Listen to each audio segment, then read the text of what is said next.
আব্বু আমি তো এখন একটু সুস্থ, এখানকার কাজ শেষ হলেই তোমার আম্মু তোমার কাছে ফিরে আসবে।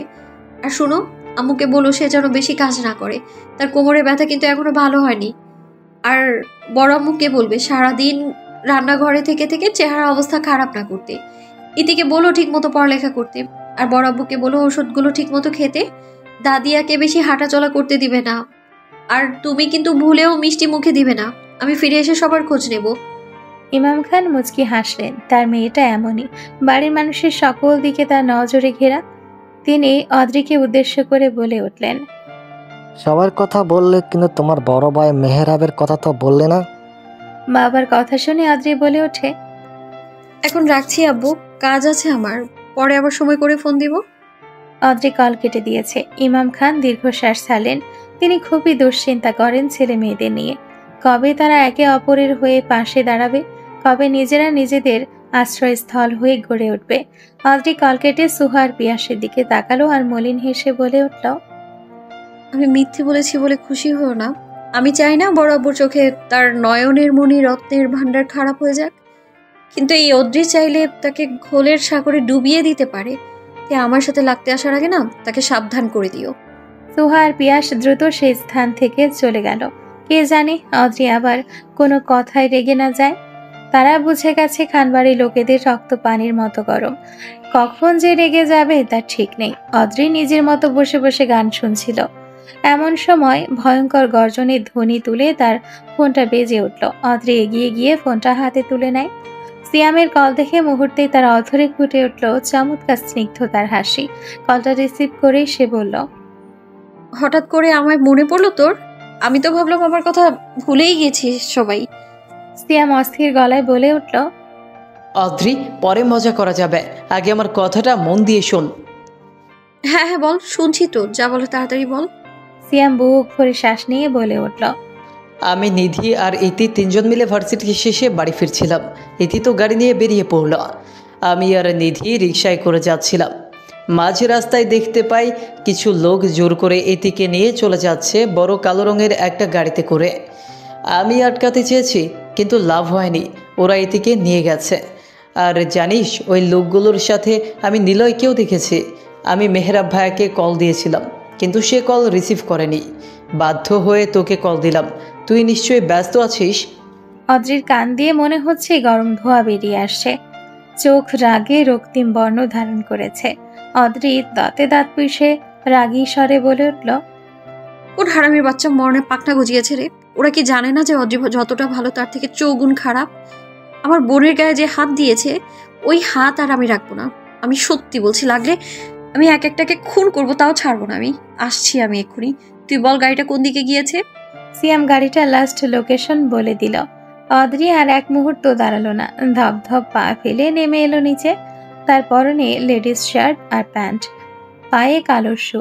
অদ্রিকে এই পোশাকে নামতে দেখে সুহা হা করে তাকিয়ে থাকে আর তাকে আটকে বলে ওঠে, ম্যাডাম কোথায় যাচ্ছেন আপনি?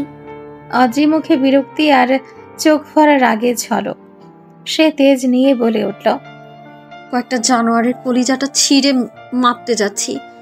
আমার বোনের ক্ষতি হলে ওদের আমি জ্যান্ত পুঁতে দেব। অদ্রি ভয়ঙ্কর কণ্ঠ শুনে সুহা আর আগ বাড়িয়ে কিছু বলতে গেল না, কিন্তু সে বুঝে নিয়েছে কোনো একটা কারণে অদ্রি খুব রেগে আছে। এদিকে গার্ডরা অদ্রিকে বের হতে দিচ্ছে না। শেষমেশ দুজন গার্ডের গায়ে হাতও তুলেছে, কিন্তু তাতেও লাভ হয়নি। গার্ডেরা তাকে ভেতরে রেখে বাহির থেকে দরজা লক করে দিয়েছে। বাড়ির প্রতিটি জায়গা এখন বন্ধ। অদ্রির মাথা কাজ করছে না, সে কিভাবে এখন তার বোনকে বাঁচাবে, কি করবে সে? আমাদের জীবনের সবচেয়ে কাছের মানুষ সে, যে বিনা স্বার্থে আমাদের পাশে থেকে যায়। অদ্রির জীবন মানেই খান পরিবার, আর এক তুচ্ছ আশ্রিতার নাম এলেই সেখানে অদ্রিকে বসিয়ে দেয় সে পরিবারেরই কিছু লোক। দুনিয়া যে অনেক কঠিন খেলাঘর, যা বোঝার ক্ষমতা কারো নেই। অদ্রির মাথা প্রচুর গরম হয়ে আছে। একদিকে তার বোন বিপদের মধ্যে আছে, আর অন্যদিকে তাকে বাহিরে বের হতে দেওয়া হচ্ছে না। যত সময় অতিবাহিত হচ্ছে অদ্রি অস্থির হয়ে উঠছে। এই বুঝি তার বোনটার অনেক বড় ক্ষতি হয়ে যায়। সুহাও তাকে কোনো সাহায্য করছে না। গার্ডেরা তাকে আটকে রেখে গেছে। বেশ অনেকক্ষণ পর অদ্রি রান্নাঘরে প্রবেশ করলো। সার্ভেন্টরা এখন এখানে নেই। অদ্রি রান্নাঘরের ছোট জানালাটা ভালো করে দেখে নিল। তার মতো চিকন ফিটনেসে যে কেউ অনায়াসে তা দিয়ে বাইরে বের হতে পারবে। অদ্রি সাইড টেবিলের ওপরে পা রেখে জানালা দিয়ে নিচে লাফ দিল। আহামরি উঁচু না হওয়ায় তার সুবিধেই হয়েছে, কিন্তু এখন সবচেয়ে বড় সমস্যা হচ্ছে এই ডুপ্লেক্স বাড়ির দেওয়াল থেকে বেরিয়ে যাওয়া। অদ্রি দেওয়ালের দিকে তাকিয়ে বাঁকা হাসলো আর মনে মনে বলে উঠল, আদ্রিয়ান খান আয়াসের গার্ডেরা যেখানে আমাকে আটকে রাখতে পারেনি, সেখানে এই দেয়াল আর আহামরি কি বিষয়? অদ্রি দেওয়াল বেয়ে উপরে উঠে নিচে বরাবর লাফ দিল। তেমন একটা ব্যথা লাগেনি। অদ্রি দৌড়ে অনেকটা সামনে চলে এসেছে আর ঠিকানাটা নোট করে সিয়ামকে মেসেজ করে দিয়েছে। অনেকটা সময় পর অদ্রির পাঠানো ঠিকানায় পৌঁছে গেল সিয়াম। অদ্রি সিয়ামকে আসতে দেখে গাড়ির কাছে চলে গেল। সিয়ামকে সরিয়ে সে ড্রাইভিং সিটে বসে পড়ে। এত স্পিডে গাড়ি চালানোর জন্য সিয়াম মনে মনে দোয়া পড়তে শুরু করে দিয়েছে। সিয়ামকে কিছুটা ভয় পেতে দেখে অদ্রি বাঁকা হাসলো আর সিয়ামকে উদ্দেশ্য করে বলল, হকি স্টিক এনেছিস? সিয়াম মাথা নেড়ে হ্যাঁ বলল। তা দেখে অদ্রি ফের বলে উঠল। কটা এনেছিস? সিয়াম বুকে ফু দিয়ে বলে উঠল, 3টা। অদ্রি হঠাৎ অট্ট হাসি দিয়ে বলে ওঠে, 5টা আনা উচিত ছিল। আজ একটা মেইন পয়েন্ট বরাবর ফাটিয়ে দেব একদম। আমার বোন আমার জানের সমান, ছোট থেকেই আদরে আদরে রেখেছি ওকে আমি। যদি ওর কোনো ক্ষতি হয় তাহলে সবকটার মাথা গলা থেকে আলাদা করে দিব, আই সোয়ার। সিয়াম ঢোক গিলে বলে উঠল। পাপ্পুর মতো। অদ্রি সিয়ামের দিকে আর চোখে তাকিয়ে বলল, ওর তো হাত কেটেছিলাম, গলা তো কাটিনি, তাহলে মিথ্যে দোষ দিচ্ছিস কেন? তোর মুখে তো তাহলে কীট পড়বে। সিয়াম নিজ বুকে হাত দিয়ে মনে মনে বলে উঠল, আজ কজনের প্রাণ হাতে চলে আসে সেটা আল্লাহই ভালো জানে। কোথায় হাত দিয়েছে বেচারারা বুঝতেই পারেনি। অদ্রি আর কোনো কথাই বলল না। গাড়ির স্পিড আরো বাড়িয়ে দিয়ে ছুটে চলল তার বোনকে উদ্ধার করতে। চেয়ারে অচেতন অবস্থায় পড়ে আছে ইতি। সময় তো অনেকটাই চলে গিয়েছে। ইতি কিছুটা নড়ে চড়ে উঠল আর পিটপিট করে চোখ খুলে আশেপাশে তাকাতে লাগলো। তার সামনে প্রায় 10 জন মানুষ দাঁড়িয়ে আছে। ইতির জ্ঞান ফিরে আসতে দেখে একজন লোক সামনে এসে দাঁড়ালো আর বিশ্রী একটা হাসি দিয়ে বলে উঠল, সামিরা খান ইতি, আপনার জ্ঞান ফিরেছে? আপনি এতক্ষণ ঝিমোচ্ছিলেন আর আমরা আপনাকে পাহারা দিচ্ছিলাম। চলুন এবার একটু গল্প করা যাক। ইতির গলা শুকিয়ে যাচ্ছে। সে আস্তে করে বলে উঠল, আপনারা কারা? আমাকে এবার এখানে আটকে রেখেছেন কেন? সামনে দাঁড়িয়ে থাকা লোকটি অট্ট হাসি দিয়ে ইতির চোয়াল স্পর্শ করে বলল, মাছ ধরার জন্য টোপ ফেলতে হয়, আর তুমি হচ্ছ আমাদের শিকারের টোপ।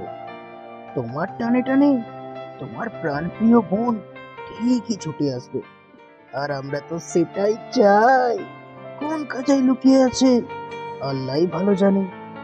বস বলেছে তোমার সাথে আমরা যা খুশি করতে পারি, এতে তার কোনো আপত্তি নেই। কথা বলতে বলতে লোকটি ইতির ঘাড় স্পর্শ করে। ইতি তেজ নিয়ে বলে ওঠে, অদ্রি আসবে, অবশ্যই ও আসবে, আর তোদের সব কটাকে তোদের নাম ভুলিয়ে দিবে। আমরা তো সেটাই চাই, তোমার বোন আসুক আর আমাদের কাছে ধরা পড়ুক। এক মেয়ে আর আমাদের কাছে কি এমন ব্যাপার? হ্যাঁ, ইতি হঠাৎ বাঁকা হাসলো আর বলল, সময়গুলো শুরু করে দে। অদ্রি এক মেয়ে নয়, তোদের উপরে ভারী হতে ও একাই যথেষ্ট। ইতির কথা শুনে সবাই হাসতে শুরু করে দিল। ওই লোকেদের মধ্যে একজন বলে উঠল, ভাই বাদ দেন, বিডি মানুষ এমনিও বেশি বলে। চলেন আমরা আমাগো কাম খান কইরা নেই। আগে কি আপনি যাইবেন নাকি আমি? সামনে লোকটি অধরে শয়তানি একটা হাসি ঝুলিয়ে বলল, আগে তুই যা, আগে আমি দেখি, পরে যাবো। লালসায় ভরা দৃষ্টি নিয়ে লোকটি এগিয়ে আসতে লাগলো ইতির কাছে। তখন ইতি চোখ দিয়ে অঝরে অশ্রু গড়িয়ে পড়তে শুরু করলো। সে মনে মনে বলতে লাগলো, কোথায় যাচ্ছিস অদ্রি? তুই না এলে যে আমার বিশ্বাস ভেঙে যাবে, আর যদি দেরি হয়ে যায় তাহলে তুই আমাকে পেলেও জীবিত হয়তো পাবি না। লোকটি ইতির কাঁধে জামাতে হাত দিতে সাথে সাথে গোডাউনের দরজায় করাঘাতের শব্দ পাওয়া গেল। লোকটির হাত থেমে যায়। ইতির দৃষ্টি চলে যায় গোডাউনের দরজার দিকে। আশেপাশে সবাই সতর্ক হয়ে গেল। একজন লোক আরেকজনকে ইশারা করে বলল, যা তো দেখ এই সময় কে এলো, পুলিশ হলে খুলবি না। আদেশ পেয়ে অন্য লোকটি দ্রুত পায়ে হাঁটা দিল, দরজার ফাঁক দিয়ে উকি দিল, কিন্তু কই কেউই তো নেই। লোকটি ফিরে আসতে নিলে আবারও দরজায় শব্দ পাওয়া গেল। এবার লোকটি জেদ করে দরজাটি সম্পূর্ণ খুলে ফেলে। দরজা খোলার সাথে সাথে সামনে দাঁড়িয়ে থাকা ব্যক্তিটি মাটিতে মুখ থুবড়ে পড়ে যায়। সবার দৃষ্টি এখন সামনের দিকে। ইতি অশ্রু ভেজা চোখে সামনের দিকে তাকালো। তখনই তার নজরে এলো শার্ট প্যান্ট শু পরে আগমন হয়েছে অদ্রির। তার হাতে বড় একটা হকি স্টিক ধরে রাখা। অদ্রি ভেতরে এগিয়ে এলো আর আশেপাশে তাকিয়ে ইতিকে খুঁজতে লাগলো। চেয়ারে হাত পা বাঁধা অবস্থায় কান্না মাখা মুখে তাকিয়ে আছে ইতি। ইতিকে দেখে অদ্রি মুচকি হাসলো আর বলে উঠল, hello sister, how are you? আমাকে ছাড়া ভালোই মজা করছিস বোধহয়। অদ্রির কথা শুনে সবাই অবাক হয়ে তাকিয়ে আছে আর ইতি মুচকি হেসে ফেলল। সে জানে এখন আর তার বিপদ কখনোই আসবে না। তার সামনে যে ঢাল হয়ে তার বোন দাঁড়িয়ে আছে, বোন নয় স্বয়ং তার প্রাণ দাঁড়িয়ে। অদ্রির সামনে এসে একজন লোককে ইশারা করে বলল, এই যে চান্দু, তুই তো হেব্বি চালো জিনিস, খানবাড়ি মেয়েকে তুলে নিয়ে এলি। বাহ, সাহসের তারিফ না করে পারি না, কিন্তু একটা কথা, তোরা কি বুঝে শুনে কাজটা করেছিস? এই লোকেদের মধ্যে একজন চিৎকার করে বলে উঠল, ধর একে, একে ধরে বসের কাছে নিয়ে যা, লাগলে মেরে আধমারা বানিয়ে দে। অদ্রি তার ছেলের হাসি দিয়ে বলল, আদমরা বানাবি? তার আগে আমার বোনের গায়ে কে হাত দিয়েছে সেটা বল। পাশ থেকে একজন বলে উঠল। অদ্রি হকিস্টিক ঘুরিয়ে বলে উঠল, আপাতত আল্লাহ আল্লাহ কর। লোকগুলো এগিয়ে এলে অদ্রি হকিস্টিক দিয়ে মুখ বরাবর বাড়ি দিয়ে নিচে ফেলে দেয়। তারপর পরে আরো লোক এগিয়ে এলে অদ্রি ওদেরও পেটাতে লেগে পড়ে। যে লোকটা বলেছিল সে ইতির গায়ে হাত দিয়েছে, অদ্রি সে লোকের মেইন পয়েন্টে বাড়ি মেরে দেয় আর হিসিয়ে বলে ওঠে, জানোয়ারের দল, আর দিবি আমার বোনের গায়ে হাত? এতগুলো লোককে মারা অদ্রির পক্ষে সম্ভব কিন্তু কষ্টকর। তাই তো আরেক হাতে হকি স্টিক নিয়ে সিয়ামা এগিয়ে আসলো। সিয়াম আর অদ্রি দুজনে মিলে লোকগুলোকে ইচ্ছে মতো মেরে আত্মরা বানিয়ে দিচ্ছে। বিডির সেরা বাইকের মধ্যে অন্যতম দামি বাইকে করে ছুটে চলেছে আয়াস। কিছুক্ষণ আগে তার কাছে খবর এসে অদ্রি তার ডুপ্লেক্স বাড়ি থেকে পালিয়েছে আর তার সাথে ইতিও কিডন্যাপ হয়েছে। আয়াস খুব ভালো করে জানে অদ্রি ইতিকে খুঁজতেই গিয়েছে। আর কেউ না বুঝুক, কিন্তু আয়াস ভালো করেই বুঝে গেছে ইতি ছিল একটা টোপ মাত্র। ছেলেগুলোর আসল টার্গেট হচ্ছে অরুণিকা খান অদ্রি। তার মনে ভয় এসে ভিড় করে রেখেছে। অদ্রির কোনো ক্ষতি হয়ে যায়নি তো? বাইকের স্পিড আরো বাড়িয়ে দিল সে। আয়াসকে বেরিয়ে যেতে দেখে পিয়াসও গার্ডদের নিয়ে বেরিয়ে গেছে। পিয়াস গাড়িতে বসে আছে আর তখনই সে গার্ডদের উদ্দেশ্যে বলে উঠল, গর্ধবের দল, আজকে স্যারকে বলবো তোদের বিচার করতে। সামান্য একটা মেয়েকে তোরা দেখে রাখতে পারলি না? এই তোদেরকে গার্ড কে বানিয়েছে? পচা নর্দমায় তোদের ফেলে রাখা উচিত। সকল গার্ডদের মুখ থমথমে। একে তো তারা অদ্রির মার খেলো, এখন তো আয়াস বাকি আছে। আজ তাদের জান হাতের মুঠোয় রাখা। অন্যদিকে আয়াস বাইকের স্পিড বাড়িয়ে যাচ্ছে। যত দ্রুত লোকেশন ট্র্যাকিং করা জায়গায় যেতে হবে তার। তখনই হঠাৎ আয়াসের ফোন বেজে ওঠে। দরকারি ইনফরমেশন হতে পারে। তাই সে বাইক থামিয়ে দেয়, পকেট থেকে ফোন বের করে কানে ধরে। হ্যালো। তারপর পাশ থেকে হালকা হাসির আওয়াজ ভেসে এলো, তার সাথে গম্ভীর কণ্ঠধ্বনি। কেমন আছেন হাজরিয়ান খান আয়াস? সব ঠিকঠাক তো, নাকি খাঁচা থেকে পাখি হাওয়া? শুনুন, সে কোনো সাধারণ মেয়ে নয়। খোঁজ করলে অনেক তথ্যই পেয়ে যাবেন। অদ্রি ইতির কাছে আছে, চিন্তার কিছুই নেই। লোকগুলোর অবস্থা খারাপ হলেও অরুণিকা খান অদ্রি একদম ফিট আছে। তাকে আবার বন্দি করতে যাবেন না, তাহলে এর পরিণাম ভালো হবে না। অদ্রি বাঁচবে, মুক্ত পাখির মতো বাঁচবে। তাকে বন্দি করার মতো দুঃসাহস দ্বিতীয়বার করবেন না। আমি এখনো বেঁচে আছি। আমি থাকতে সে কোনোদিন আপনার হবে না, অন্তত আমি তা হতে দেব না। আর সব শুনে কপাল কুঁচকে নিল আর বলল, আমি ভুল না হলে আপনি সে যার জন্য অদ্রিকে ইউএসএ থেকে ছেড়ে দিতে হয়েছিল। কে আপনি? অদ্রির সাথে আপনার কিসের সম্পর্ক? কেন তাকে আগলে রাখছেন? আর অদ্রি আমার হবে না মানে? অদ্রি আমার হবে, শুধু আমার। আদ্রিয়ান খান আয়াসের ব্যক্তিগত সম্পত্তি হবে সে। অপর পাশ থেকে তেজ কণ্ঠের হুঙ্কার ভেসে এলো, সেটা তো সময় বলবে আয়াস খান। অদ্রির জীবনে আপনার কোনো জায়গা হবে না।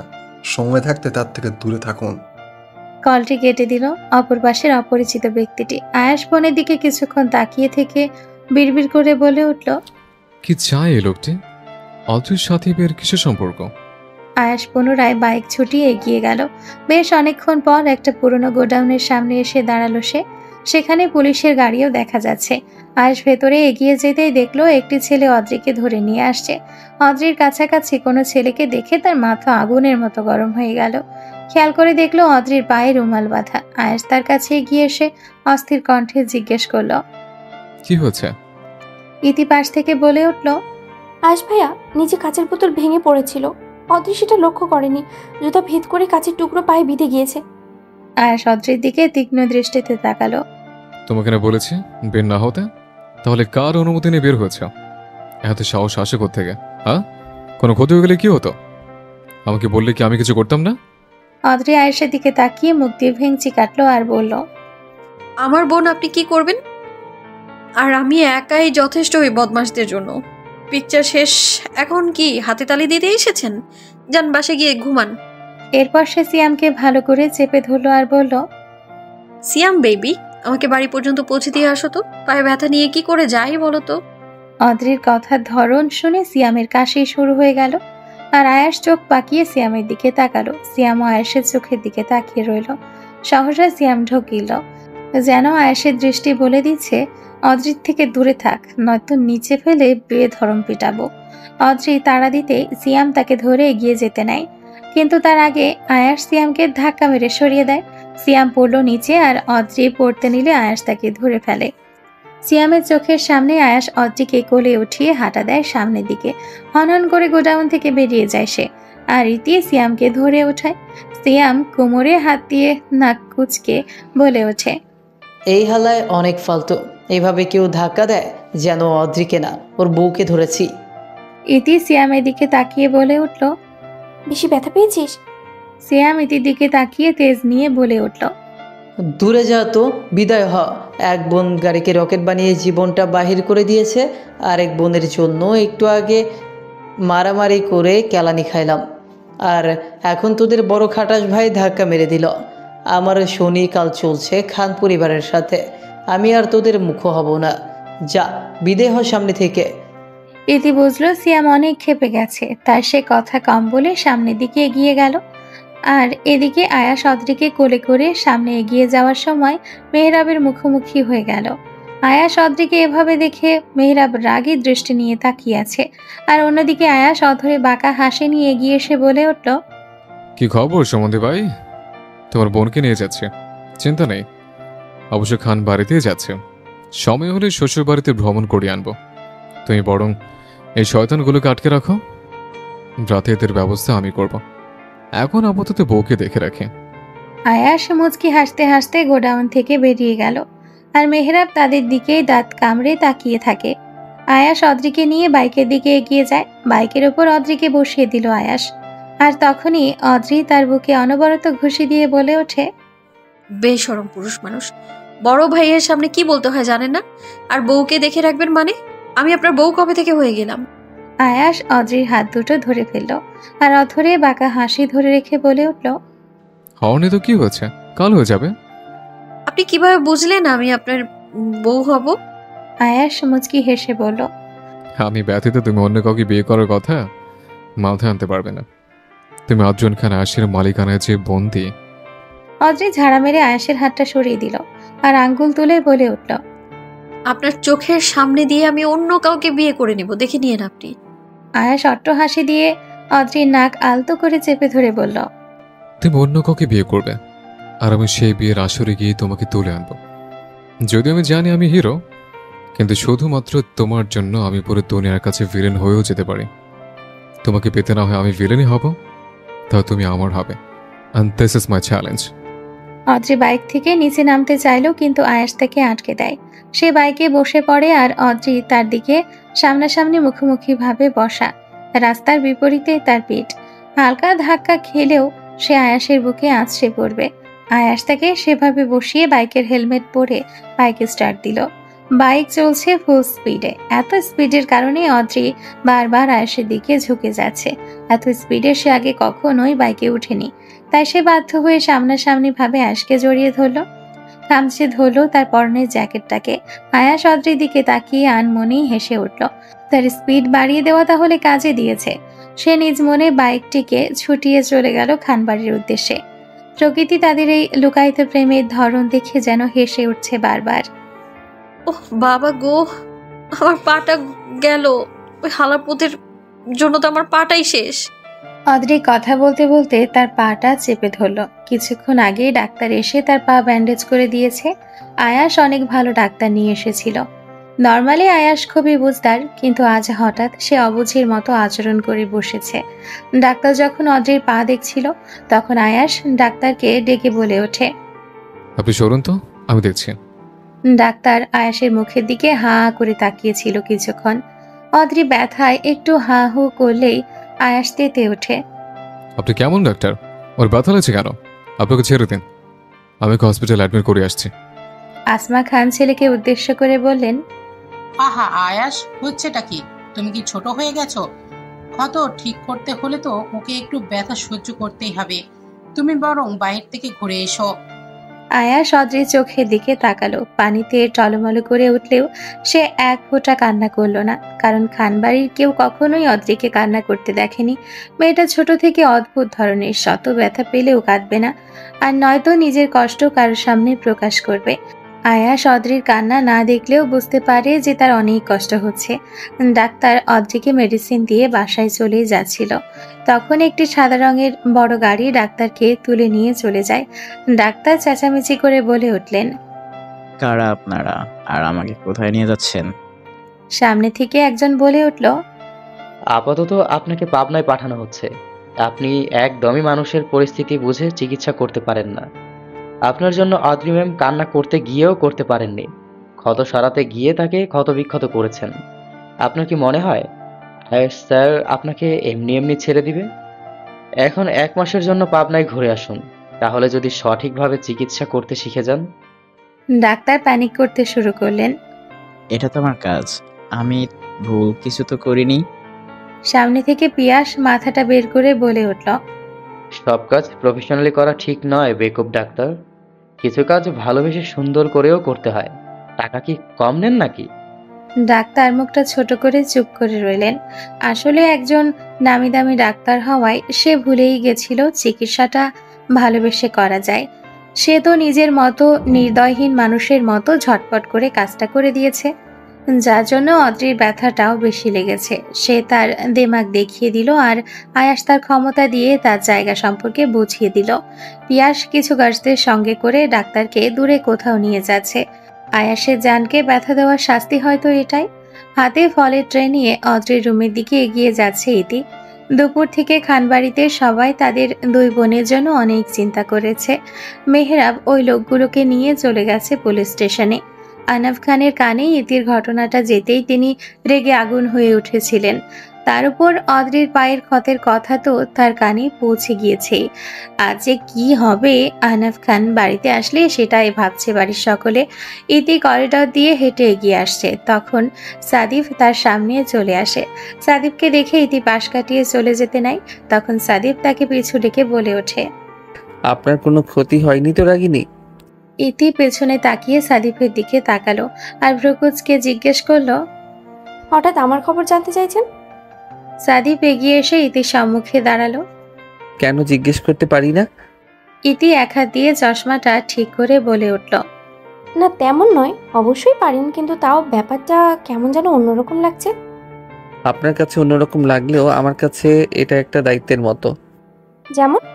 সাদিফ হালকা হেসে বলল, সেসব কথা বাদ দিন, অদ্রির ক্ষত কি বেশি? তেমন নয়, রেস্ট নিলেই ঠিক হয়ে যাবে। সাদিফের কথা মুখে এসেও যেন বের হচ্ছে না। সে চাইছে কিছু বলতে, কিন্তু তার মন তাকে সায় দিচ্ছে না।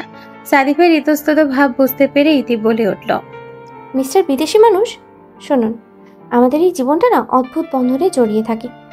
সেখানে মায়া নামক এক অসুখের বসবাসও আছে। সে অসুখ কেউ জেনে বুঝে গ্রহণ করে না, তাই এমনিতেই মনের মধ্যে বাসা বেঁধে থাকে। কিন্তু বিবেককেও একটু সুযোগ দেওয়া উচিত, নয়তো মন যা চায় তাই যদি হয়ে যায় তাহলে কারোর ভালো নাও হতে পারে। একপাক্ষিক আকাঙ্ক্ষা কখনোই সুখ বয়ে আনতে পারে না। আর তা যদি হয় কোনো বাধ্য কন্যার ক্ষেত্রে, তাহলে বলবো মনের গহীনে দুশ্চিন্তা থেকে বেরিয়ে দুনিয়াবি সত্যটার সামনে মুখোমুখি লড়াই করুন। তাহলে বিবেক আপনাকে পরিস্থিতি বুঝিয়ে সামনে এগিয়ে নিয়ে যাবে। সেখানে আপনার আবেগ তখন তুচ্ছতার দলে যুক্ত হয়ে যাবে। তাই বলি কিছু কথা মুখে না আনাই ভালো, সেটা মনের মধ্যে দাফন করে দিন। ইতি নিজের মতো কথাটা বলে চলে গেল, অথচ পিছু ফিরে দেখল না এক ভঙ্গ হৃদয়ের ব্যক্তিকে। সাদিব ইতি যাওয়ার দিকে নিষ্পলক দৃষ্টিতে তাকিয়ে রইল। ইতি খুবই বুদ্ধিমান মেয়ে, সে সাদিবের চোখের ভাষা পড়েই বুঝে নিয়েছিল যে সাদিব তাকে পছন্দ করে, হয়তো ভালোবেসেও ফেলেছিল। কিন্তু ইতি বাস্তববাদী মেয়ে, সে পরিবারবিহীন কোনো সিদ্ধান্তই নেবে না। তাই তো ভদ্র ভাষায় সাদিবকে বুঝিয়ে দিয়ে গেল যে তার জীবনে ভালোবাসার স্থান নেই। একপক্ষীয় ভঙ্গমন নিয়ে সাদিব খানবাড়ি থেকে বেরিয়ে গেল। দূর থেকে এ সকল দৃশ্যই দেখছিল আয়াস। আয়াস তার বন্ধুদের জন্য অত্যন্ত দায়িত্ববান, কিন্তু যেখানে বোনের কোনো ইচ্ছে নেই সেখানে বড় ভাই হিসেবে সেই বা কি করতে পারে। তাই তো চুপ করে দেখে গেল সে। তার সাথে বেরিয়ে এলো এক অতি দীর্ঘশ্বাস। শান্তিনীড়ের শান্তিক্ষণ ক্রমশ শেষ হয়ে গিয়েছে। সম্পূর্ণ ডুপ্লেক্স বাড়িতে ভাঙচুর করা হয়েছে। গার্ডরা দূরে দাঁড়িয়ে আছে, কেউ ভুলেও এগিয়ে আসছে না।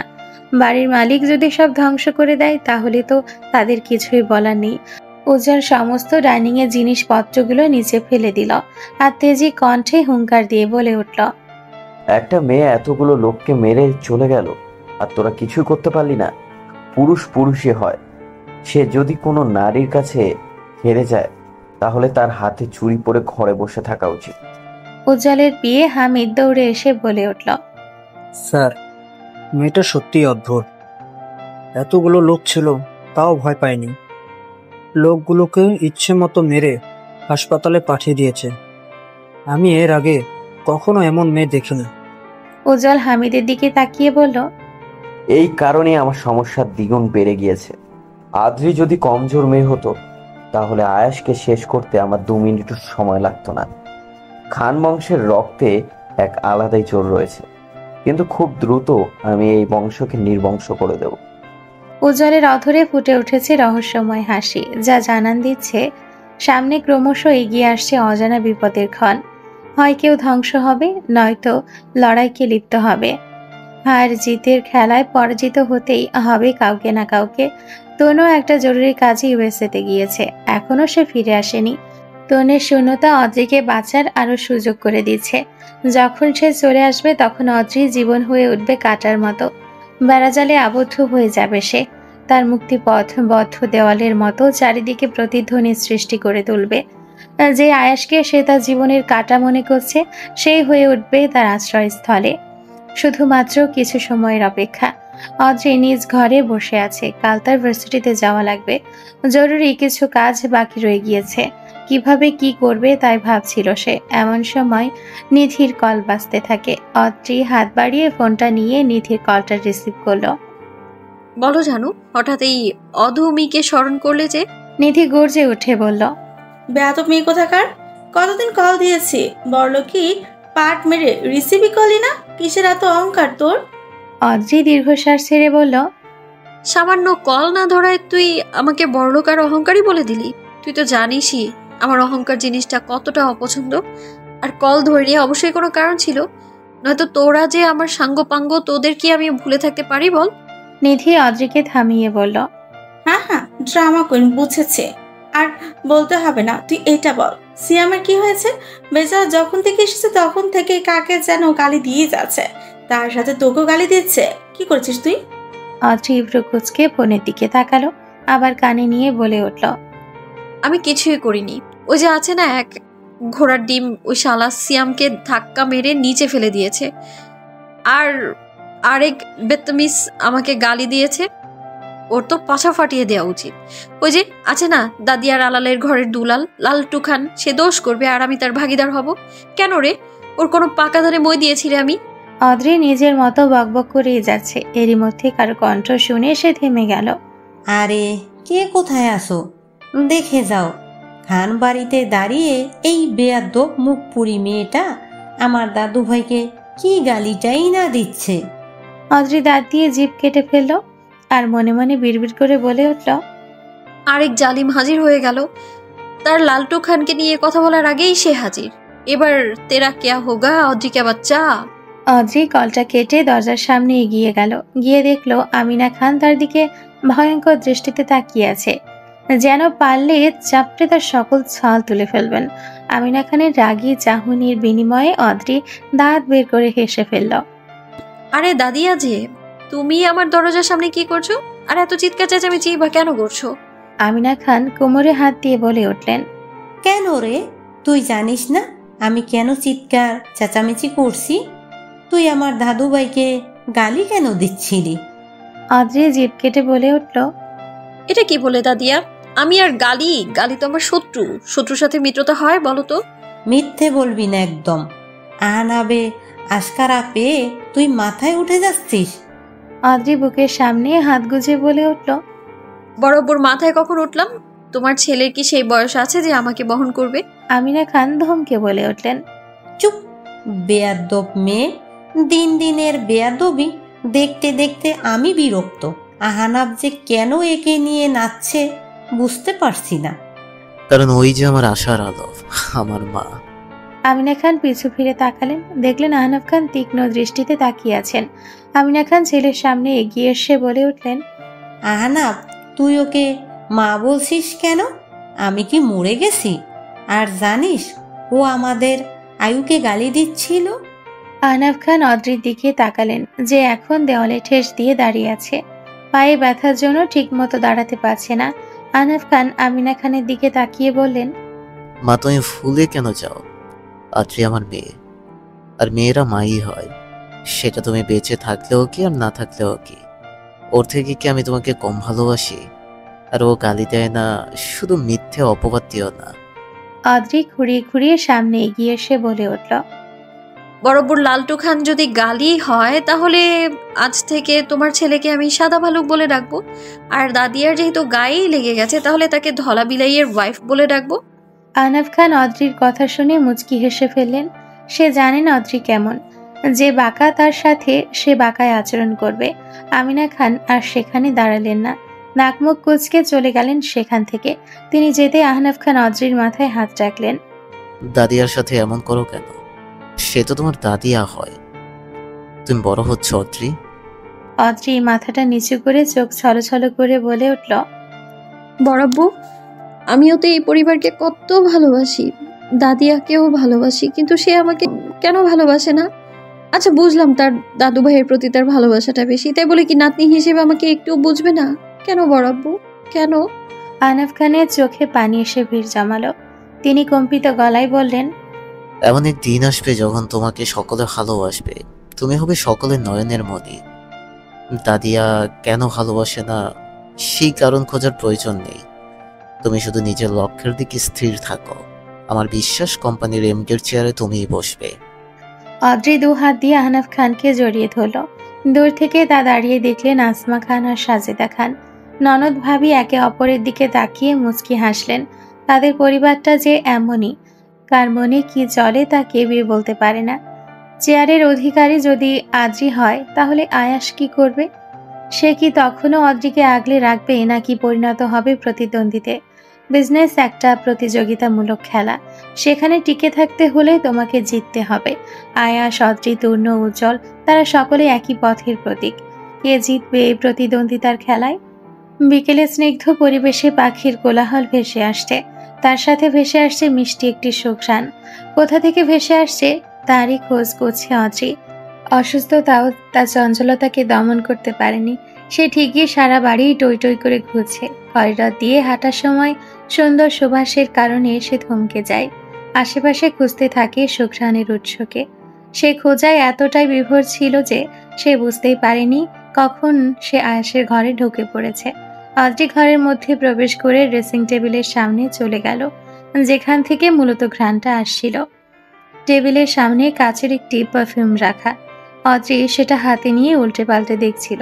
তখন পেছন থেকে এক পুরুষালী কণ্ঠস্বর ভেসে আসে, আমার ঘরে কি করছে বেবি ডল? অদ্রির হাত থেকে সহসা পারফিউমের বোতলটা নিচে পড়ে যায়। ফ্লোরে পারফিউমের বোতলের টুকরোগুলো ছড়িয়ে ছিটিয়ে পড়ে আছে। কারো সামনে ইতস্তত ভাব প্রকাশ না পেলেও কেন যেন অদ্রির খুব অস্থির লাগছে। অন্য জিনিস না বলে ধরাও যে বাজে অভ্যেস। আয়াস ফ্লোরের দিকে তাকিয়ে রইল কিছুক্ষণ, এরপর বলল, do you like this scent? Adri তার টানা টানা চোখ জোড়া আয়াসের শান্ত চোখের দিকে নিবদ্ধ করল। সে চোখে বিন্দু মাত্র রাগ নেই, কেমন যেন অন্য রকম চাহনি আয়েশের চোখ জোড়ায়। অদ্রি অন্যদিকে মুখ ঘুরিয়ে বলল, স্মেইল পছন্দ হওয়ার মতো কি কোনো কারণ রয়েছে? অদ্রি কথাটা বলে চলে যেতে নিলে আয়াস তার হাতটা ধরে ফেলে। অদ্রি হাতের দিকে তাকালে আয়াস বলে ওঠে, কি কারণ আসা হয়েছে তা না বললে ছাড়ছি না। আমার বাড়ির মধ্যে শুধু কি এই ঘরে মূল্যবান কিছু রয়েছে? অদ্রি ঝাড়া মেরে নিজের হাতটা ছাড়িয়ে নেয় আর চোখে চোখ রেখে বলে ওঠে, আমার বাড়ি করছেন যে? 15 বছর আগে কি ঘোড়ার ঘাস কাটছিলেন? তখন এই আমার বাড়িটা কোথায় ছিল? এই খান বাড়ি আমার। 2 দিন পর পর যে ব্যক্তি সকল রক্তের সম্পর্ক ছেড়ে দূরে চলে যায়, এই ঘর বাড়ি কখনোই তার হতে পারে না। আয়াস নিজের অধরে হালকা হাসি বজায় রেখে বলে উঠল, ভুল বললে। এই খানবাড়ি তোমার তখন হবে যখন তোমার নামের সামনে মিসেসটা চোখ হবে। তখন শুধু খানবাড়ি নয়, এই আলজিয়ান খান আয়েশও তোমার। অদ্রি আর চোখে তাকিয়ে যেই না চলে যেতে নিবে, তখন আয়াস পকেটে হাত গুজে বলে উঠল, অর্কিড ফুলেদের মধ্যে সবচেয়ে দামি একটি ফুল। ব্ল্যাক অর্কিডের কখনো নাম শুনেছ? এই পারফিউমটা স্পেশাল অর্ডার দিয়ে আনানো হয়েছে শুধুমাত্র আমার জন্য। অর্কিড আমার প্রিয় ফুলের মধ্যে একটি ছিল, কিন্তু বর্তমানে তার জায়গাটা তুমি দখল করে নিয়েছো বেবি ডল। অদ্রি শুনেও যেন শুনল না, সোজা নিজের ঘরে এসে অনলাইনে ঘাটাঘাটি শুরু করে দিল। আদৌ কি ব্ল্যাক অর্কিডের কোনো পারফিউম হয়? অনেক খুঁজে তার উত্তর সে পেয়ে গেল। শুধু পেল না, পারফিউমের দাম দেখার সাথে সাথে সে তার শরীরের দিকে তাকালো। এরই মধ্যে সিয়ামের মেসেজ চলে আসে। অদ্রি ফোনটা হাতে নিয়ে দেখে সিয়াম লিখেছে, ভার্সিটিতে সিনিয়রদের ফেয়ারওয়েল প্রোগ্রাম অনুষ্ঠিত হবে, তোর নাম নাচে লিখে নিয়েছে। ডুয়েট করতে হবে বলে আমার নামও লিখে নিয়েছে তোর সাথে। তুই কি পারফরমেন্সটা করবি? অদ্রি মেসেজটা পড়ে আর সেও একটা মেসেজ পাঠিয়ে দেয়। পারফরমেন্স দেব নাকি জানি না, কিন্তু এখন আমি কিডনি বিক্রি করতে যাচ্ছি। ওই লালটু খানের হীরের মতো দামি পারফিউমের বোতলটা আমি ভেঙে গুঁড়িয়ে দিয়েছি। সেটা কিনে দিতে এখন আমার কিডনিটা বেচতে যেতে হবে। আমার সাথে চল তুইও। কিডনির দাম কম হলে তুইও না হয় তোটা বেচে দিয়ে হেল্প করিস আমায়। অদ্রির মেসেজ দেখে সিয়ামও পাল্টা মেসেজ পাঠালো, দূরে গিয়ে মর শয়তান, তুই নিজের কিডনি বেচে আয়, তাতে না হলে চোখটাও দিয়ে দিস, তাও আমার দিকে নজর দিস না। তোদের লালটু খান এমনিতেই আমার কোমর 12টা বাজিয়ে দিয়েছে, আর আমাকে মনে করার চেষ্টাও করবে না। এখন বিদায় হ, আল্লাহ হাফেজ। সিয়াম কল কাটতে অদ্রি ফোনটা সামনে এনে নাক মুখ কুচকে বলে উঠল, শালার বেঈমান মির্জাফর দল, বন্ধুর জন্য সামান্য কিডনিটা দিতে পারলো না। এমন বন্ধু থাকার চাইতে চৌরাস্তায় মরে পড়ে থাকা ভালো অনেক। অদ্রি ভাবছে সে কিভাবে এত টাকার পারফিউম আয়াসকে আবার কিনে এনে দিবে। নিজের অতি ভাবনায় তার প্রেশার হাই অবস্থা। আজ তরুণের ফিরে আসার কথা, তাই ভাইয়ের হাত থেকে বাঁচতে ইলমা আগেই বাড়ি থেকে পগার পার হয়ে গেছে। তরুণের কানে খবর পৌঁছে গেছে যে ইলমা অ্যাক্সিডেন্ট করে বাসায় ফিরে এসেছিল। আজ আর ইলমাকে বাঁচায় কে? ভাইয়ের শাসনকে ভীষণ ভয় পায় সে। ইলমা নিজ মনে গাড়ি ছুটিয়ে চলেছে। কি ভেবে যেন হাইওয়ের ওপরে গাড়িটি পার করে সাইড ঘেঁষে দাঁড়িয়ে পড়ে সে। ব্রিজের নিচের দিকে নিষ্পলক দৃষ্টিতে তাকিয়ে রইল ইলমা। বেশ কিছুক্ষণ পর সে এক গম্ভীর কণ্ঠস্বর শুনতে পেল, সুইসাইড করার ইচ্ছা হয়েছে নাকি? ইলমা ঘাড় ঘুরিয়ে পেছনে তাকিয়ে দেখতে পেল সেদিন তাকে বাঁচানো লোকটাই দাঁড়িয়ে। সহসা ইলমার কপাল কুঁচকে যায়। সে সামনে ঘুরে দাঁড়ায় আর কঠিন কণ্ঠে বলে ওঠে, আমি যেখানেই যাই সেখানেই আপনি চলে আসেন কিভাবে? আমাকে ফলো করেন নাকি? উজ্জ্বল হালকা হাসলো আর তার হাত থুতনিতে ঠেকিয়ে বলল, ব্যাপারটা তেমন নয়। আমি যেখানে যাই সেখানেই সমস্যার সৃষ্টিকারী হিসেবে আপনি আগে থেকেই বসে থাকেন। সব জায়গায় আপনাকে পাওয়া যায়। কেন? এখন বলে ফেলো, আমি করছি নাকি আপনি? ইলমা ভ্রু কুঁচকে তাকিয়ে প্রশ্ন করলো, সমস্যা সৃষ্টিকারী কে? আমি? উজ্জ্বল মুচকি হাসলো আর ইলমার দিকে তাকিয়ে বলে উঠল, কিছুটা হলেও বুঝদার আছে, তবে সমস্যা হচ্ছে হাইওয়েতে গাড়ি পার্ক করা যাবে না। পুলিশ দেখলে আপনাকে আবার শ্বশুর বাড়ি নিয়ে যাবে। ইলমা তেতে উঠে বলল, হ্যাঁ হ্যাঁ জানি জানি, আর বলতে হবে না। যত সব স্টুপিড লোকদের সাথে রাস্তায় দেখা হয়ে যায়। ইলমা চলে যেতে নিলে উজ্জ্বল বলে উঠল, আপনি যে বড় লোক বাবার বিগড়ে যাওয়া মেয়ে, সেটা মাত্রই প্রকাশ করে দিলেন। ভদ্রতা বোধহয় আপনার রক্তে নেই। ইলমা তির্যক দৃষ্টিতে তাকিয়ে বলে উঠল, আমি তুলনা খান ইলমা। খান বংশের রক্তে কখনো অভদ্রতা থাকে না। আপনাদের মতো বেশি নাক গলানো লোকদের জন্য তাদের ভদ্রতা আসে না। আশা করব আমাদের আর কখনো দেখা না হোক। ইলমা আবার নিজের গাড়ি ছুটিয়ে চলে গেল উজ্জ্বলকে অতিক্রম করে। উজ্জ্বল ঠায় দাঁড়িয়ে রইল, সহসা কপালে ভাঁজ ফেলে বলল, তুলনা খান ইলমা, তার মানে খান বংশের মেয়ে। উজ্জ্বল নিজ মনে কি যেন ভেবে নিল, পরক্ষণেই বাঁকা হেসে বলল, হ্যাঁ, আমাদের অবশ্যই আবার দেখা হবে, হতেই হবে। উজ্জ্বলের সারা অধ জুড়ে ছড়িয়ে আছে রহস্যময় হাসি সুর, যেন তা বলে দিচ্ছে খুব শীঘ্রই কালো ঝড় বয়ে আসে। নিজ ঘরে ডিভানে বসে ল্যাপটপে কাজ করছে আয়াস, খুব মনোযোগ দিয়ে কিছু দেখছে সে। তখন দরজায় টোকা দেওয়ার আওয়াজ পেল সে। দরজার দিকে তাকিয়ে দেখতে পেল এলিনা দাঁড়িয়ে আছে। আয়াস মুচকি হেসে বলে উঠল, আরে এলি তুই, আয় আয় ভেতরে আয়। এলিনা ভেতরে এগিয়ে এসে আয়াসের পাশে ডিভানে বসে পড়ল আর অভিমানী সুরে বলে উঠল, এত কাজ কিসের তোর? আমাকে কি তোর চোখে পড়ে না? কতগুলো দিন হলো আমি বিটি আছি, তুই আমাকে একটু সময় দিচ্ছিস না। আয়াস এলিনার হাত ধরে বলল, এলি জাস্ট কুল ডাউন। তুই তো জানিস ইউএসের বিজনেস সামলে এই একে গ্রুপের সকল কাজ সামলানো কতটা কষ্টের। আর আমি তো তোদের নিয়ে আসিনি বিড়িতে, তোরা নিজেদের ইচ্ছেতে এসছিস। এখন কাজগুলো শেষ না করে আমি কিভাবে তোদের সময় দিই বলতো? এলিনা আয়াসের হাত ঝাড়া মেরে সরিয়ে দেয় আর টলমলো চোখে বলে ওঠে, তোকে মিস করছিলাম, তাই তো ভাইয়াকে ম্যানেজ করে বিডি পর্যন্ত টেনে নিয়ে এসেছি, but you don't understand anything. Elina দ্রুত পায়ে রুম থেকে বেরিয়ে যায়। আয়াস পিছু ডেকেও তাকে আটকাতে পারেনি। তখনই আয়াসের রুমে রাহাত প্রবেশ করে আর বলে ওঠে, বিষ কি নিজের ইচ্ছায় পান করছিস নাকি জোর করে? আয়াস রাহাতের মুখের দিকে তাকিয়ে কপাল কুঁচকে প্রশ্ন করে। মানে? রাহাত আয়াসের সম্মুখে দাঁড়িয়ে বলে ওঠে, অদ্রির ব্যাপারে বলছি, তুই কি জেনে বুঝে ওকে ভালোবেসেছিস? আয়াস ল্যাপটপ সরিয়ে রাহাতের সামনে দাঁড়ায় আর দীর্ঘশ্বাস ছেড়ে বলে ওঠে, জানি না, আমি শুধু একটা কথাই জানি, ও শুধু আমার। ওকে আমি আর কারো হতে দেব না। She is only my property. Rahat মুচকি হেসে বলল, আমি তো একবারও বলিনি যে অদ্রি তোর নয়। আমি বলেছি তুই কি জেনে বুঝে সব করছিস। কতদিন আগলে রাখবি ওকে? ওর অতীত সম্পর্কে তুই পুরোপুরি জানিস না। তাছাড়া তুই তো আগে কখনোই ওকে পছন্দ করতি না, তাহলে ভালোবাসাটা এলো কোথা থেকে? আয়াস অন্যদিকে মুখ ঘুরিয়ে বাঁকা হাসলো আর বলল, তোকে কে বললো যে আমি ওকে ভালোবাসি? ওর সাথে যখন আমার প্রথম দেখা হয় তখন আমি নিজে ক্লাস 5-এ পড়ি। আর কথা যদি হয় ওর অতীত নিয়ে, I don't care about her past. আয়াস চলে যেতে নিলে রাহাত ফের বলে ওঠে, তুই কিন্তু আসল কথাটা এড়িয়ে যাচ্ছিস আয়াস। আয়াস মুচকি হেসে যেতে যেতেই বলল, একপাক্ষিকভাবে যারা মন দিয়ে বসে থাকে তাদের মুখে এই কথা মানায় না। আয়াস চলে গেছে।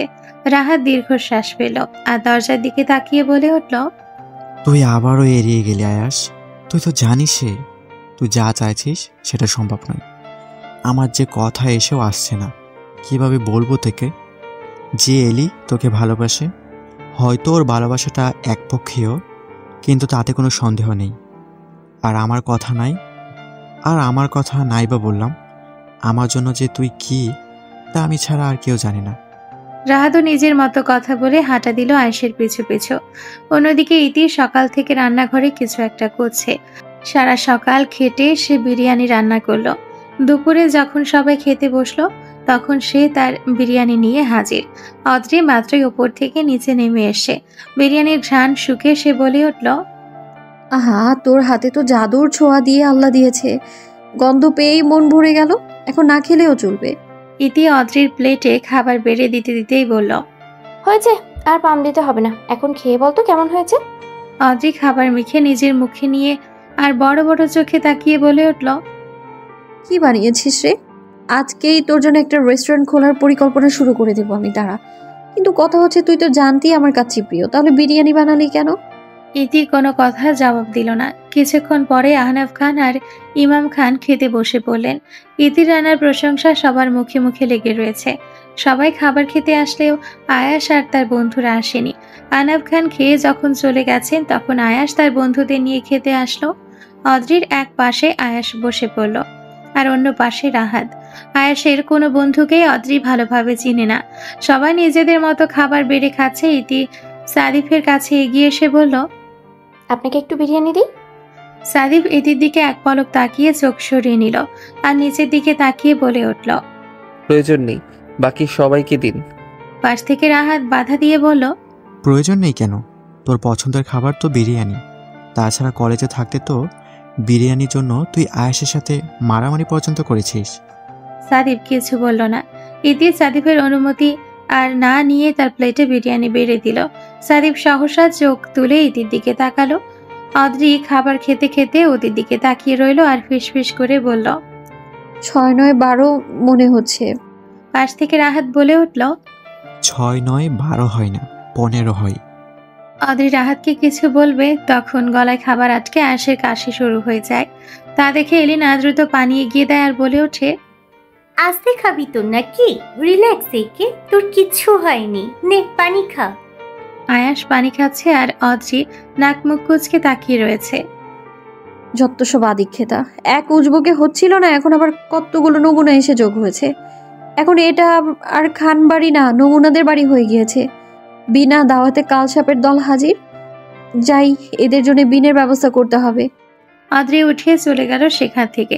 আয়াস অদ্রি যাওয়ার দিকে কিছুক্ষণ তাকিয়ে রইল, তারপর সে মনোযোগ দিল খাবারে। অদ্রির সব কথাই রাহাত শুনে নিয়েছে।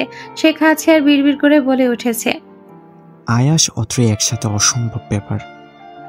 আগুন পানি কখনই মিশবে না। এদের প্রেম প্রেম খেলার শেষ পরিণতি দেখার প্রবল ইচ্ছে পোষণ করছে আমার এই অবলা মন। অদ্রি নিজ ঘরে প্রবেশ করে আয়নার সামনে দাঁড়ালো। নিজেকে ঘুরে ফিরে দেখতে শুরু করলো। কিছুক্ষণ পর নিজেকে দেখে নিজেই প্রশ্ন করে বসলো, সবাই বলে আমি নাকি খানবাড়ির কারো মতো হইনি, আমার মায়ের মতোও নই।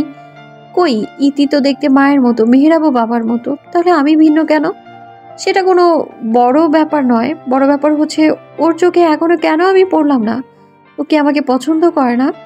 অদ্রি চুপ করে রইল কিছুক্ষণ। পরক্ষণ এই ফোনটা হাতে নিয়ে কল দিল নিধিকে। নিধি কল ধরতে সে বলে উঠল, এই নিধিকে বাচ্চা, আমি কি সুন্দরী নই নাকি আমার ফিটনেস নেই? নিধি থতমত খেয়ে গেল আর ফোনটা উল্টে পাল্টে দেখে বলল, অদ্রি বলছিস?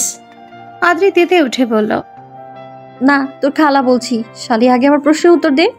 নিধি নিজের কপাল চাপড়ে বলল, হ্যাঁ বোন, তুই বিশ্বের সেরা সুন্দরী। অদ্রি চোখ ছোট করে তাকিয়ে বলল, মিথ্যে কথা বলবি না একদম। মিথ্যা না, তুই সুন্দর বলে ইউনিভার্সিটিতে অনেকেই তোকে গোপনে পছন্দ করে, কিন্তু তোর ক্যালারির ভয়ে কেউ বলতে সাহস পায় না। যাই বলস, তোর মনটা ভালো। আমার একটা ভাই থাকলে তোকে ভাবি বানিয়ে নিতাম। অদ্রি দীর্ঘশ্বাস ছেড়ে বলল, এই সৌন্দর্য দিয়ে হবেটা কি যদি না নিজের শখের পুরুষকে নিজের করতে নাই পারি? নিধি সহসা নিজের মুখ চেপে ধরল আর বিস্ময় নিয়ে বলে উঠল, অদ্রি, তুই প্রেমে পড়েছিস? অদ্রি ঢোক গিলে আমতা আমতা করে বলল, ওই আর কি, প্রেমে পড়েছি আরো আগে, কিন্তু এখন মন অন্য কিছু চায়। কি চায়? অদ্রি জিভ দিয়ে ঠোঁট ভিজিয়ে বলল, আমি তাকে বিয়ে করতে চাই। সময় হলে তাকে নিজের মনের কথা বলে দিব, আর যদি রাজি না হই তাহলে তুলে নিয়ে যাব। নিধি লম্বা একটা শ্বাস নিয়ে বলে উঠল, কেসি হতভাগা, আমাকেও একটু বল। অদ্রি মুচকি হেসে বলল, আছে আমার স্বপ্নের রাজকুমার, সময় হলে সে আমার হবে, শুধুই আমার। তাকে নিয়ে যে আমার অনেক স্বপ্ন চারার মতো কল্পনার মাটিতে বোনা হয়ে গেছে। অদ্রি কলটা কেটে দিল। তার মনে প্রেমের দোল লেগেছে। বসন্তের মতো তার মনে ভালোবাসার বাতাস বয়ে চলেছে। তা জানান দিচ্ছে তার মনের আকাশে প্রেমের মেঘ ভেসে বেড়াচ্ছে। প্রেমের দোল মনের মধ্যে বয়ে চলা স্বাভাবিক, কিন্তু সে যদি এক অবাধ্য জেদি কন্যার ক্ষেত্রে, তখন তা অস্বাভাবিক ব্যাপার। অদ্রি ক্যাম্পাসে বসে আছে আর তাকে ঘিরে রয়েছে ওর বান্ধবীরা। মিষ্টির সাথে অদ্রির ভাব ভালো না হলেও নিধির সাথে গলায় গলায় ভাব। মিষ্টি অদ্রির দিকে ছোট ছোট চোখে তাকিয়ে বলল, সবার প্রেমে পড়া ভালো, কিন্তু তোর নয়। এখন বল তো সেই হতভাগাটাকে। অদ্রি মাথা নিচু করে দীর্ঘশ্বাস ছাড়ল আর করুণ মুখ নিয়ে বলল, তোদের আমি এখন বলতে পারবো না, কারণ আমি বললে তোরা বিশ্বাস করবি না, তার থেকে না জানাই ভালো। নিধি দাঁত কিরমির করে বলল, তুই না বললে কি আমি জানতে পারবো না? কয়েকদিনের মধ্যে জেনে নিব। ছেলে ভালো হলে বিয়ে ফাইনাল, আর যদি খারাপ হয় হাড্ডি গুঁড়ো গুঁড়ো করে দিব। অদ্রি করুণ গলায় গান গাইতে শুরু করলো, ওরে প্রথম দেখার কালে তারে লেগেছিল ভালো, মুচকি হাসি দিয়া সে কই চলে গেল। তার কথা ভেবে আমার অন্তর দেয় কাঁদিয়া, বেহায়া মনটারে বুঝাইব কি দিয়া। না পাইলে তার দেখা যাবরে মরিয়া, না পাইলে তার দেখা যাবরে মরিয়া, এক সুন্দর পোলায় আমার মন নিল কাড়িয়া, পারো যদি তোমরা তারে দেও গো আনিয়া। নিধি আর মিষ্টি অবাক হয়ে তাকিয়ে আছে। মিষ্টি ঢোক গিলে বলল, বোন, তুই গানও গাইতে পারিস। তোর মন কেড়ে নেয়া ব্যক্তিটাকে তো এনে দিতেই পারি, কিন্তু কে সে? নাম না বললে আনবো কি করে? অদ্রি সামনের দিকে তাকিয়েছিল। হঠাৎ পেছন থেকে কেউ তার কাঁধে হাত রাখে। অদ্রি পেছনে তাকিয়ে দেখতে পেল ইতি আর সিয়াম দাঁড়িয়ে আছে। সিয়াম কেমন যেন সন্দেহ দৃষ্টিতে তাকিয়ে আছে। এরই মধ্যে ইতি প্রশ্ন করে বসল, অদ্রি, তুই প্রেমে পড়েছিস? কিন্তু কে সে? আমাদের পরিচিতটা বলবি তুই? অদ্রি উঠে দাঁড়ালো আর ইতি সিয়ামের দিকে তাকিয়ে বলল, সময় হলে বলে দিব, শুধু বলবো না, তার হাত ধরে বড় আব্বুর কাছে নিয়ে যাব এবং ওই আদ্রিয়ান খান আয়াসের সামনে দাঁড়িয়ে তাকে আমি বিয়ে করব, আর এটাই আমার ফাইনাল ডিসিশন। সবাইকে উপেক্ষা করে অদ্রি তার ব্যাগ নিয়ে বেরিয়ে গেল আর পেছনে ফেলে গেল কিছু অবাক হয়ে যাওয়া ব্যক্তিদের, যারা বিশ্বাসই করতে পারছে না অদ্রির মতো মেয়েও প্রেমের গান গাইল, আবার কতগুলো কথা বলে গেল। আয়াস নিজের কেবিনে বসেছিল।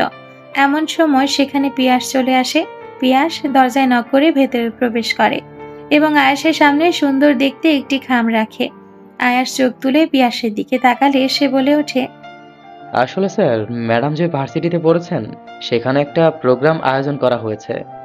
সচরাচর সেখানে আপনার বাবা বা ভাই চিফ গেস্ট হিসেবে গিয়ে থাকেন, কিন্তু এখন যেহেতু আপনি কোম্পানির চেয়ারে বসে আছেন, তাই এবার আপনাকে যেতে হবে। আয়াস পিয়াসকে থামিয়ে বলল, পিয়াস, তুমি ভুলে যাও কেন? এ চেয়ার এখনো কারণ নয়। তাছাড়া এসব প্রোগ্রামে আমার কোনো ইন্টারেস্ট নেই। ম্যাডাম কোথায়? তাকে বলো চলে যেতে। পিয়াস ঢোক গিলে বলে উঠল, আসলে স্যার, ম্যাম প্রোগ্রামে যেতে পারতেন, কিন্তু সেদিন তার একটা ডান্স পারফরমেন্স আছে, তাই তিনি চিফ গেস্ট হিসেবে যেতে পারবেন না। কথাটা কর্ণকুহরে পৌঁছানো মাত্র আয়াস পিয়াসের দিকে তীক্ষ্ণ দৃষ্টিতে তাকালো আর চোয়াল শক্ত করে বলে উঠল, এত সাহস! আমিও তো একটু দেখি কেমন পারফরমেন্স দেয়। প্রোগ্রাম কবে? পিয়াস বলল, কাল স্যার। বলে দাও, আমি কাল যাব। আয়াসের অনুমতি পেয়ে পিয়াস কেবিন থেকে বেরিয়ে গেল আর আয়াস বড় থাই গ্লাসের কাছে এগিয়ে গিয়ে পকেটে হাত গুজে দাঁড়িয়ে পড়ল আর ফিসফিস করে বলল, সাহস ভালো, কিন্তু দুঃসাহস নয়। কাল আর তোমার পারফরমেন্সটা দেওয়া হবে না বেবি ডল। আয়েশের ঠোঁটে ফুটে উঠেছে রহস্যে ঘেরা অদ্ভুত হাসির রেশ। অন্যদিকে অদ্রি ইউনিভার্সিটি শেষ করে গেটের দিকে হেঁটে এগিয়ে যাচ্ছে।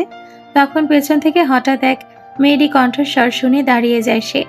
মেয়েলি কণ্ঠের মালিককে খুঁজতে আশেপাশে ঘুরে ঘুরে তাকাতে লাগলো সে। তখনই সুহা অদ্রির সামনে এসে পড়ে আর করুণ মুখ নিয়ে বলতে শুরু করে, ম্যাডাম, আপনি 2 দিন ধরে আমার কল ধরছেন না কেন? আবার অফিসেও আপনাকে পাচ্ছি না। আপনি কি আমার উপর রেগে আছেন? অদ্রি সুহাকে পাশ কাটিয়ে চলে যেতে নিলে সুহা আবারও পথ আটকে দাঁড়িয়ে পড়ে। এখন আর তার মুখখানা করুণ নেই, ভাসা ভাসা চোখ দিয়ে অঝরে পানি গড়িয়ে পড়ছে। চোখের পানি, নাকের পানি সব এক করে দিয়ে সুহা বলে উঠল, আপনি দরকার হলে আমাকে একটা থাপ্পড় মারুন, তবুও এমন করবেন না ম্যাডাম, খুব বেশি কষ্ট হয় আমার। অদ্রি আর সুহার চোখের পানি মেনে নিতে পারল না। সে তার হাত দ্বারা সুহার চোখের পানি মুছে দিল আর বলল, এ পাগলি মেয়ে, কাঁদছো কেন? হ্যাঁ, এটা ঠিক, তোমার প্রতি আমার অভিমান জন্মেছিল, কারণ সেদিন তুমি আমায় আটকেছিলে, আর আমি যদি সেদিন না যেতাম তাহলে হয়তো আমার বোনটা আর বেঁচেই থাকতো না। আমি যে আমার পরিবারের প্রতি প্রচুর পজিটিভ। সুহা হেঁচকে তুলতে তুলতে বলল, আসলে স্যার বলেছিল বাইরে আপনার জন্য অনেক বিপদ রয়েছে, আমিও সেই কথা মেনে নিয়ে আপনাকে আটকেছিলাম। অদ্রি বাঁকা হাসলো, বলল, সুহা, তোমার স্যার হয়তো ভুলে গেছে অদ্রি দুনিয়াতে এক পিসই আছে। আমার গায়ে হাত দেওয়ার সাহস কোনো ব্যক্তির হবে না, আর 5টা মেয়ের সাথে আমাকে তুলনা করলে ভুল করবে সে। অদ্রি সুহাকে ক্ষমা করে দিয়েছে আর সেই সাথে সাথে সুহার মুখে প্রশান্তির হাসি ফুটে উঠেছে। সুহা অদ্রির প্রতি এক আলাদা অনুভূতি লক্ষ্য করেছে। একজন প্রিয়ের নজরে অদ্রি কখনোই সুহাকে দেখেনি। একজন বন্ধুর মতো তার সাথে সাথে রয়ে গেছে। আয়াসও তো ভালো, সেও তো অদ্রির ভালোই চায়। তাহলে আয়াস কোন বিপদের কথা বলল যার থেকে সে অদ্রিকে বাঁচিয়ে রেখেছে? ভার্সিটি শেষ করে ইতি যখন খানবাড়িতে প্রবেশ করলো তখন তার কানে ভেসে এলো একটি পুরুষালী কণ্ঠস্বর। ইতি সামনে এগিয়ে এসে শুনতে পেল সাদিপ রাহাতকে বলছে, ও গড, তোকে কতবার বলবো রাহাত, আমার এখানে দম বন্ধ লাগছে, আমি পারছি না আর এখানে থাকতে। আমি টিকিট বুক করে নিয়েছি। আজ রাতের ফ্লাইটে করেই আমরা ইউএসএতে ব্যাক করছি, আর এটাই ফাইনাল।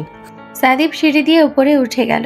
ইতি কিছুটা হলেও বুঝতে পারছে সাদীপ কেন আর এখানে থাকতে চাইছে না।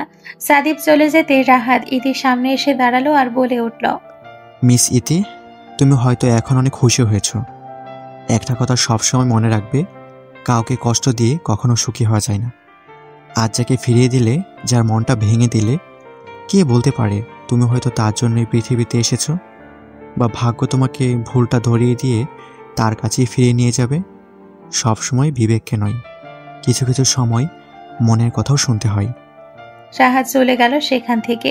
ইতি সিঁড়ির দিকে তাকিয়ে রইল কিছুক্ষণ। তখনই তার চোখ দিয়ে অশ্রুধারা গড়িয়ে পড়তে শুরু করলো। কেন তার এই অশ্রুধারা তা হয়তো সে নিজেও জানে না। সান ফ্রান্সিসকো ছেড়ে যাওয়ার আগে তনুর হাতে বড় একটি ব্যাগ ধরিয়ে দিল এক আগন্তুক। তনু সে ব্যাগের বিনিময়ে তাকে হাজার হাজার ডলার প্রদান করলো। বিদেশি লোকটি তাকে আধ বাংলা ভাষায় বলল, সব কিছু ঠিক আছে স্যার, আপনি নিশ্চিন্তে চলে যান, বাকি কাজ হয়ে যাবে। তনু রহস্যময় বাঁকা হাসি দিয়ে বলে উঠল, good, I hope you fulfil your work. আশা করি তুমি তোমার সকল কাজ পূরণ করে ফেলবে। তনু সেই ব্যাগটি সাবধানে রেখে দিয়েছে। প্লেনে উঠে তনু নিজের সিটে বসে পড়ে আর বলে ওঠে, আমি আসছি হার্ট, খুব শীঘ্রই তোমাকে নিজের করতে আমি আসছি। তোমার জীবনে শুধুমাত্র এই তুহিল খান তনুই থাকবে, আর কেউ আসলে তাকে সরাতে আমি দ্বিতীয়বার ভাববো না। আর তোমার ক্ষতি যদি স্বয়ং আমার বাবাও করতে চায়, তাহলে তাকে দুনিয়া থেকে ঝেড়ে ফেলতে আমি সময় নেব না, because you are only my. প্লেনের বাহিরে তাকিয়ে থেকে তনু শুধুই তার হার্টকে দেখার সময় গুনছে, কখন সে দেখা পাবে তার হার্টের। কিন্তু তনু এটাই বুঝতে পারেনি, সে যাকে পেতে চায় সে অলরেডি একজনের মালিকানায় বন্দী হয়ে আছে, যার অদৃশ্য বাঁধন থেকে মুক্তি পাওয়া এত সহজ নয়। অথচ বোকা তনু তার বিন্দু মাত্র আঁচ পেল না। অনেক ভয়ানক বিপদ তার জন্য অপেক্ষা করছে, কারণ আয়াসের জানের দিকে কেউ হাত বাড়ালে সে হাত সে আস্ত রাখবে না। অদ্রি বাড়ি ফিরে সোফায় বসে পড়ল। ক্লান্ত ভাব তাকে ঘিরে ধরেছে। সাজেদা খান এগিয়ে এসে বসে পড়লেন মেয়ের পাশে আর বললেন, মা একটা কথা বলি। অদ্রি তার মায়ের দিকে হাঁ করে তাকিয়ে রইল আর বলল, তুমি আমার থেকে অনুমতি চাইছো আম্মু? সাজেদা খান আশেপাশে তাকিয়ে বললেন, তোকে একটা কথা বলি রে মা, তুই মেয়ে, এটা তুই ভুলে যাস না। নিজেকে ক্ষত বিক্ষত করে কি লাভ বলতো? আর রইল একে গ্রুপের মালিকের চেয়ার, তাহলে আমি বলি সেটা তুই ছেড়ে দে। আয়াস বড় ভাইয়ের ছেলে, তাকে না হয় দিয়ে দে। আর এইসব তো ছেলেদের কাজ, তুই কিভাবে সব করবি? অদ্রি তার মায়ের হাত ধরে বলল, দেখো মা, প্রথমত আমি চেয়ারটা ছেড়ে দিতে চেয়েছিলাম, কিন্তু বড় আব্বু আমাকে একটা কথাই বলেছে, যে তার শেষ ইচ্ছে আমি যেন নিজেকে যোগ্য প্রমাণ করি এই চেয়ারে বসি আমি। আর দ্বিতীয়ত হচ্ছে, তোমাদের লালটু খানকে আমার দুই চোখে সহ্য হয় না। একটা মানুষ কতটা বেহায়া হলে আমার পেছনে জোকের মতো লেগে থাকে। তৃতীয়ত হচ্ছে, মেয়ে বলে আমি কমজোর নই, আমি নিজেকে যোগ্য প্রমাণ করেই ছাড়বো যে আমি মেয়ে হয়েও কি কি করতে পারি। অদ্রি তার মাকে কথাগুলো বোঝাচ্ছে। এমন সময় পেছন থেকে আমিনা খান বলে উঠলেন, এই মেয়েকে সব কিছু দিয়ে দিলেও এর মন ভরবে না। এই বাড়িতে থাকছে, খাচ্ছে, এতে হচ্ছে না। এখন আমার দাদু ভাইয়ের সম্পত্তির দিকে এর নজর গিয়েছে। শকুনের নজর পড়লে কি সেটা ছিনিয়ে নেওয়া যায়? বেয়াদব অসভ্য মেয়ে, জ্বালায় আর বাঁচি না। অদ্রি পেছনে তাকিয়ে রইল। সাজেদা খান রেগে বলে উঠলেন, মা, হচ্ছেটা কি? ভুলে যাও কেন আয়াসের মতো অদ্রিও তোমার নাতনি হয়? আমিনা খানও তেড়ে এসে বললেন, আমি কোনো দিনই ওকে নাতনি হিসেবে মানিনি, আর নয়তো কোনো দিন মানব। ও মরে গেলে বোধহয় আমি বেশি খুশি হতাম। দুনিয়া থেকে একটা আপদ বিদেয় হতো। আমিনা খানের কথায় অদ্রি অনেকটা ব্যথিত হলো। তার চোখ জোড়া ছলছল করে উঠল। মনে হচ্ছে কেউ তার বুকের মধ্যে পাথর চেপে দিয়েছে। দম যেন আটকে যাচ্ছে বারবার, হয়তো এখন বেরিয়েই যাবে। অদ্রি তার এই ব্যথিত সুর বজায় রেখে টলমলো চোখ নিয়ে বলল,